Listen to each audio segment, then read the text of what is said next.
Jubilito TV Official. Okay, so yun. Inyo, what's up mga kabagis? This is Jubilito TV Official at eto na naman po muli ang isang edisyon ng ating reaction video mga kalingap at kabagis. No? Pero bago po lahat, syempre po, shoutout po muna natin Kuya Val Santos Matubang, Ate Edna Vlogs at Kalingap Rap. Sa ating mga Kalingap netizens, Kalingap subscribers at Kalingap supporters, mega love shoutout po sa inyong lahat. So ito na nga mga Kalingap at kabagis, no, for today's reaction video. Walang po natin ng reaction at muli po pagbibigay ng ating personal opinion dito po sa naging recent, no, latest na live streaming po ni Kalingap Rab sa kanyang official YouTube channel, no, mga Kalingap at kabagis, no. Actually hindi na Rab Matubang yung pangalan ng kanyang second channel, no. Tawag nito, pinalitan niya na Kalingap Tahanan na po mga Kalingap at kabagis yung pong pangalan ng kanyang second channel, no. At ang title po nung kanyang naging latest na live streaming po ay tawag nito, meron pong title na Bawal ang Toxic sa Tahanan, no, mga Kalingap at kabagis, no. At dito po ay nagsalita or nagbigay ng point of view si Kalingap Rab regarding po sa, nakita nyo naman po, no, napakaganda ng kuha ng larawan na ito, no, sa isa sa mga naging serye po ng Jomcar, no, na kung saan ay nagkaroon po sila ng photoshoot dito mga Kalingap at kabagis at talagang marami po ang humahanga dito po sa couple na ito, no, si Kalingap Jomar at ito pong si Carla Tupular.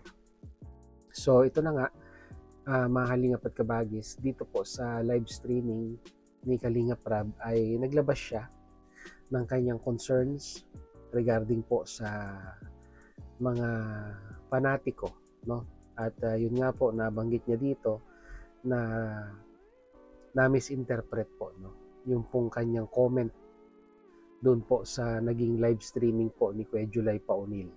At alam ko po marami po ang umalma, marami po ang napataas ang kilay, lalong-lalo na po sa mga matagal nang sumusuporta dito po sa love team na ito, na kung saan ay ang panawagan lang naman po ito in general, hindi lamang po sa Jomcar, bagkos ay naka-address din po ito, no, pangkalahatan sa mga love team po na ginawa ni Kalingap Rab, na kung saan honestly speaking po talagang ang napuputukan dito ay ito nga pong si Kalingap Jomar, no. So siguro po balikan natin at pakinggan si Kalingap Rab doon po sa kanya naging recent live streaming at tingnan natin kung ano po yung may bibigay din nating opinion regarding dito mga Kalingap at kabagis. Kaya yan, huwag na natin patagalin, play na po natin. Narito po yun. Ginawa nila issue ng comment mo. Yun na nga po kumbaga hindi nila na-gets yung ating komento. Ang komento ko po ay para po yun sa lahat. Ano po? Para po yun sa lahat na wala naman pong masamang mag-support po sa K-Boys or kung kanino man. Pero sabi ko nga, huwag tayong masyadong maging panatiko sa love team or maging focus sa love team masyado. Kasi ayaw ko na rin po kumbaga ang tinutukoy ko yung mga sponsor, no? Yung mga sponsors na sobrang masyadong sa love team. Kumbaga mas mahal na nila yung love team kumpara sa Kalingap. Kasi what if maulit yung sa Danjoy, di ba, na naghiwalay yung dalawa? Ano na naman po yung mangyayari? Kawawa na naman si Papa Joms. Ako po ay nagiging lang kasi na-experience na po natin, di ba? Na-experience na natin before. And sa pagiging masyadong fanatic po kasi minsan nasusobrahan na rin po kasi Bawat galaw, bawat kibo, may issue. Kaya na lang po ni Papa Joms, di ba? Bawat galaw niya may issue, bawat kibo may issue. Kasi sa sobrang pagiging panatiko natin. Kaya ko sinabi na wag tayong masyadong mag-focus sa kumbaga enjoyin lang natin yung vlog. And sabi ko nga, ginawa natin yung serye para sa ating beneficiaries ay Carla, Viancy, and kung hanggang dulo ay maging sila man, ano na po yun, bonus na lang po sa atin yun, di ba? Okay, may konting ads. Play lang natin sandali. Ayan, saka i-skip. Tuloy natin. Yun po ang ibig kong sabihin doon. Kasi pag naging kagaya nung sa Danjoy, di ba, masyado nating kumbaga masyado tayong na-attach dun sa Danjoy. Then ang nangyari, naghiwalay. Ngayon, sumabog. Nabash si Dan. Yun po yung ibig kong sabihin. Ako po ay advance lang po akong, kumbaga, di ko naman sinasabi na or wini-wish na maghiwalay ang Jomcar. Ako po ay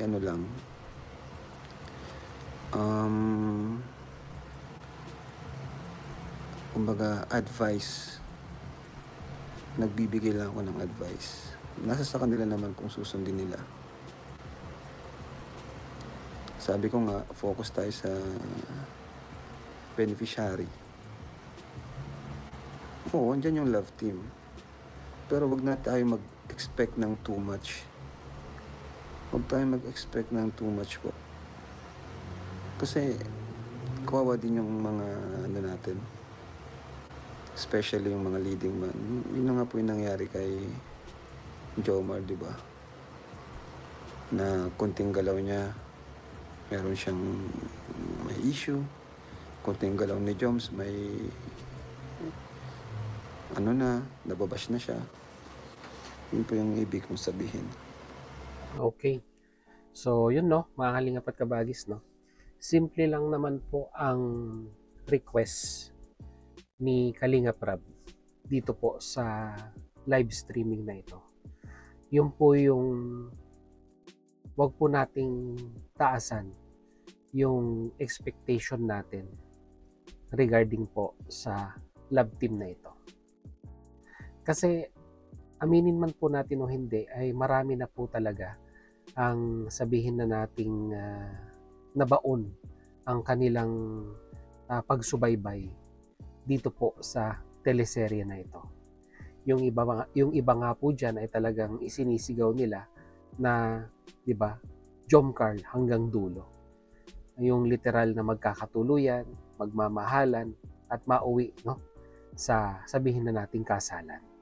Yun po yung ipinupush ng mga ibang sumusuporta dito po sa love team na ito.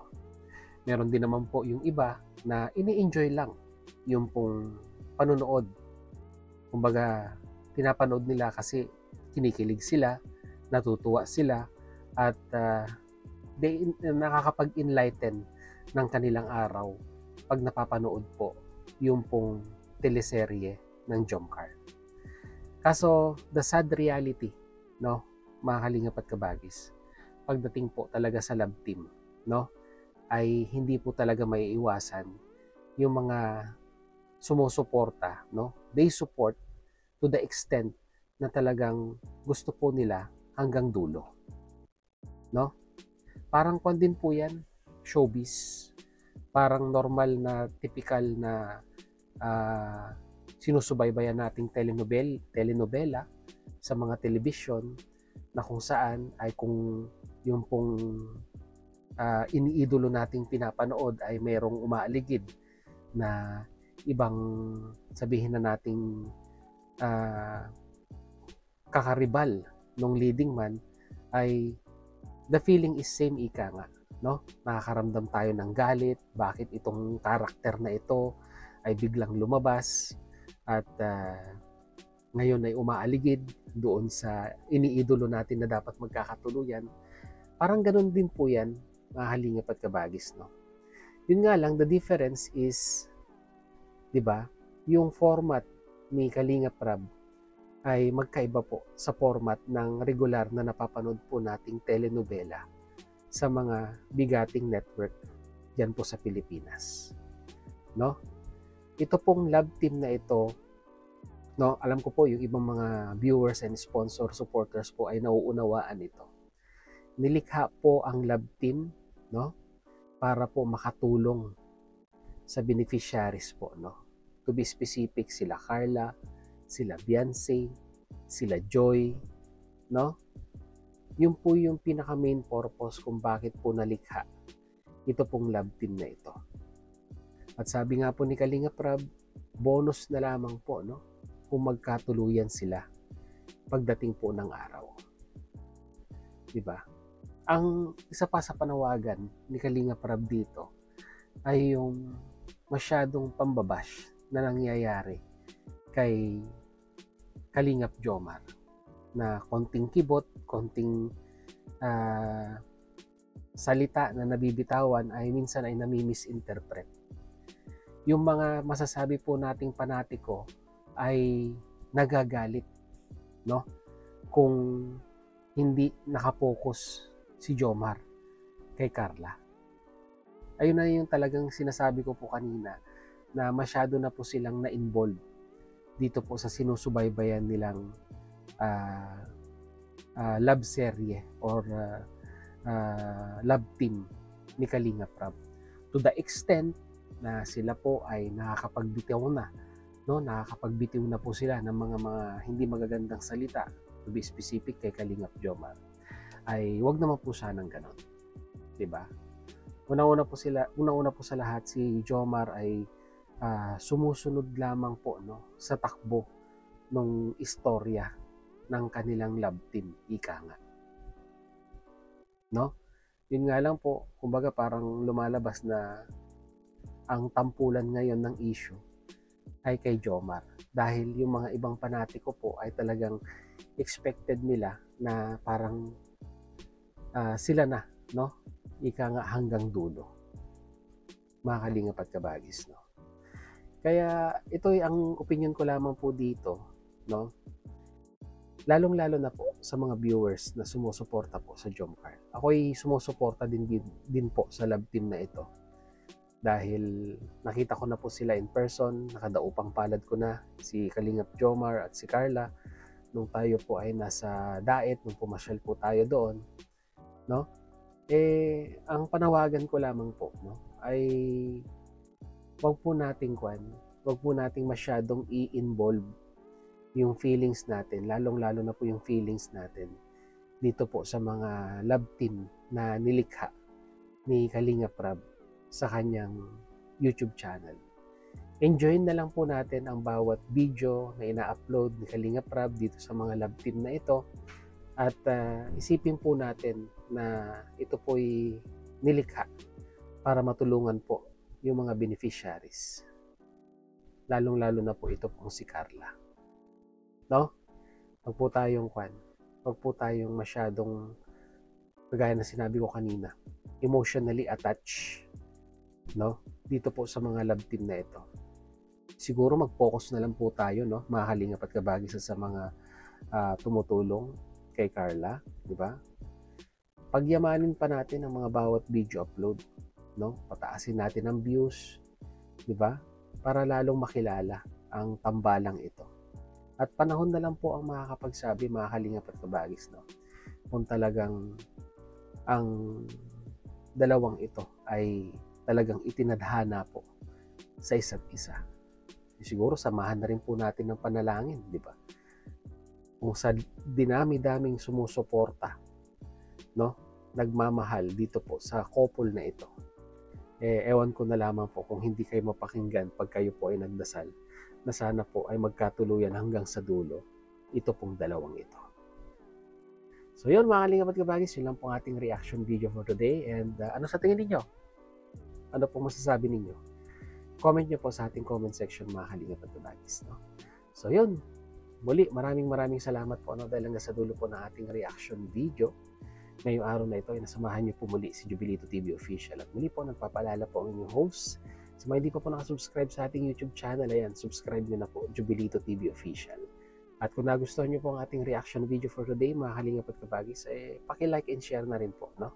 At napakalaking tulong po niyan sa aming mga content creator. So hanggang dito na lang. Once again, this is Jubilito TV Official, proud member po ng Team Koos at ng Team Bios. As I always say, mga kalingap at kabagis, peace, God first. God bless po. Bye!